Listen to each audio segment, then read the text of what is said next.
Tour de France, the 71st running here in 1984. 23 days, 3,900 kilometers. That's over 2,400 miles of rugged cycling throughout the French countryside.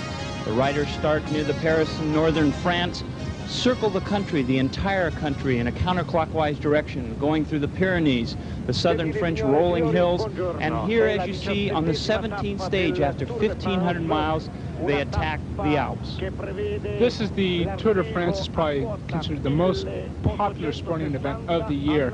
Cycling itself is the second most popular sport in Europe. But this, during the month of July, takes everybody's mind away from any other sport, and everything is concentrated on the Tour de France. Right now we're at the L'Alpe d'Huez stage. This is the first major mountain stage of the Tour de France. Hi, I'm Buddy Frank, and the voice you just heard is that of Greg LeMond, the 1983 World Professional Road Racing Champion and a pre-race favorite for his first attempt here at the Tour de France. What's the strategy as we enter these mountains, Greg? Well, as I said before, I made a mistake that this is not the first major mountain stage. We've already gone one stage through the Pyrenees, but this is really the first major stage in the Alps. Right now, this is the base of the L'Alpe d'Huez stage. It's one of the most difficult climbs and a classic in the Tour de France. This climb has 21 switchbacks, and right now you're seeing the foot of the climb. Luis Herrera, who is right in front of the motorcycle going into the turn, has just dropped Bernard Hinault.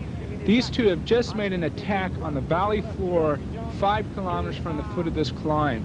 And I think Hinault right now is really paying for his efforts. He was really an aggressive rider earlier on in this stage. And right now, Herrera, who is considered probably the finest mountain climber in the world, has just attacked him. Of course, this race today began at Grenoble, a famous ski town, and we're going to end at another famous ski resort, Alpe d'Huez. Fignon, who is considered to be a favorite here, was not leading going into this stage. No, it was Vincent Barteau. He had held the yellow jersey for a week and a half prior to this stage. He had taken the yellow jersey earlier on in the northern part of France by a a three-man breakaway that finished 17 minutes up. And this gave him quite a good lead. I have to admit that he raced an incredible race to hold the jersey all the way until the first mountain stage in the Alps. We'd already done a mountain time trial, and we'd already done a mountain stage in the Pyrenees. And in between the Pyrenees and the Alps, we were racing through a section called the Midi-Pyrenees, which are short climbs but very difficult, 5 to 10 kilometers long. And I have to admit that he really raced a good race. Was there any consideration towards, as far as team leadership goes, with giving Barteau the win? Could he have survived to win this race with an 18-minute lead? No, because his type of riding, he's mainly a sprinter, a fast finisher for the one-day classics or semi-hilly races. And everybody knows, I think everybody knew in the Tour, that his lead would diminish after we hit several stages in the Alps. Actually, everybody expected him to lose the jersey the first stage of the Pyrenees, and he held it for another 3 or 4 days until we got to the Alps. Really, we were hoping that he'd hold on to it for a few more days and at least try to maintain a top 10 general classification.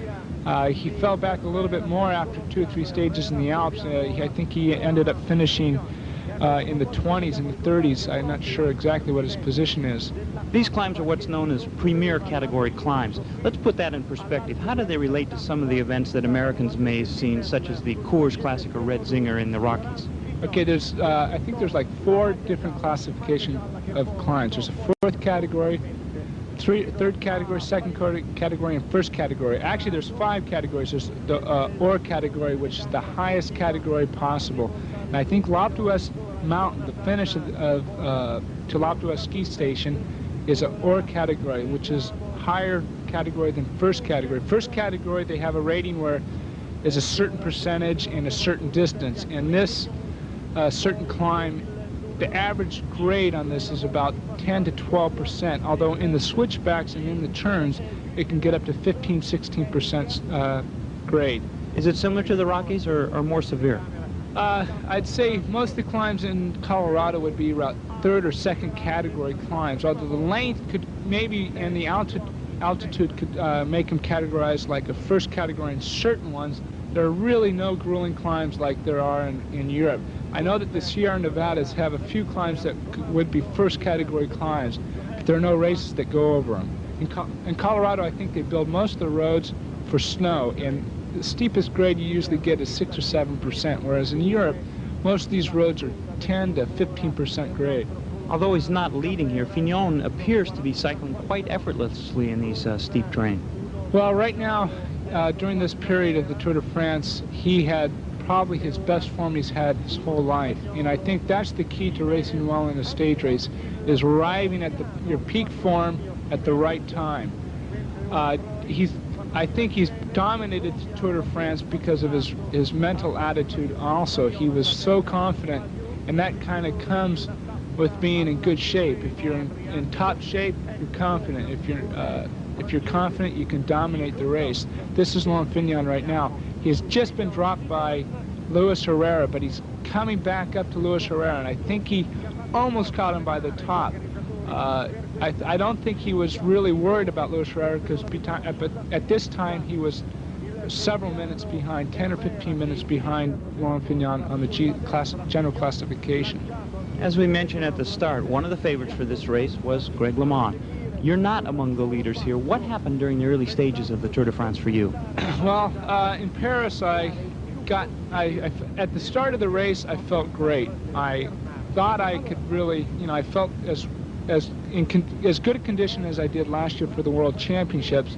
After 2 or 3 days in the first week of the Tour de France, I caught a bug. I had bronchitis and a sore throat, and it really affected me for the first week of the Tour. Then I was on for another week, until the day before this stage I was on antibiotics, and that tends to sap your strength. I really never felt that I had the punch that it was necessary to stay with the leaders, although in this stage was the first day I felt really good during the Tour de France, and I ended up catching Hinault just with 1 kilometer to go. This point of the stage that you see right now this is Luis Herrera. This is about 2 kilometers to go to the finish. At this point, Hinault, when I was on this climb, he was about 200 or 300 yards in front of me. The crowds here are incredible for such a narrow path up these steep mountains. That's right. I think the mountain stages are the favorite for all the spectators in Europe. I think Europeans really can relate to the suffering that goes on in the climbs. A lot of Americans seem to turn out for criteriums because of the speeds and that, but Europeans like to see the suffering. And I think that's really, right now you can tell that, that it's so popular. Almost in all the mountain stages, especially if it's towards the finish, they average about 50 to 100,000 spectators on the mountain stage. And 2 days before this, we had a time trial that finished on a mountain, and they had an estimated crowd of 100 to 150,000 people. We see the motorcycles clearing the way, but is there the chance that the spectators can actually interfere with the riders? You have to be careful. It's a lot of times there's some fanatics that go crazy and jump out in front of you, but usually there's never really been any terrible cases of colliding with the spectator. This is Luis Herrera. He's winning the stage of L'Alpe d'Huez. This is the finish. It's not as steep as the rest of the climb, but it's still a good upgrade. As we said, at this point in the race, we're over 17 stages. Stages are, you might consider, individual races within a race. We're 17 stages along, over 1,500 miles. Do you consider this 17th stage the turning point of the 1984 Tour de France? Yes, I think that the Alps were the turning point are mainly the turning point for almost every Tour de France.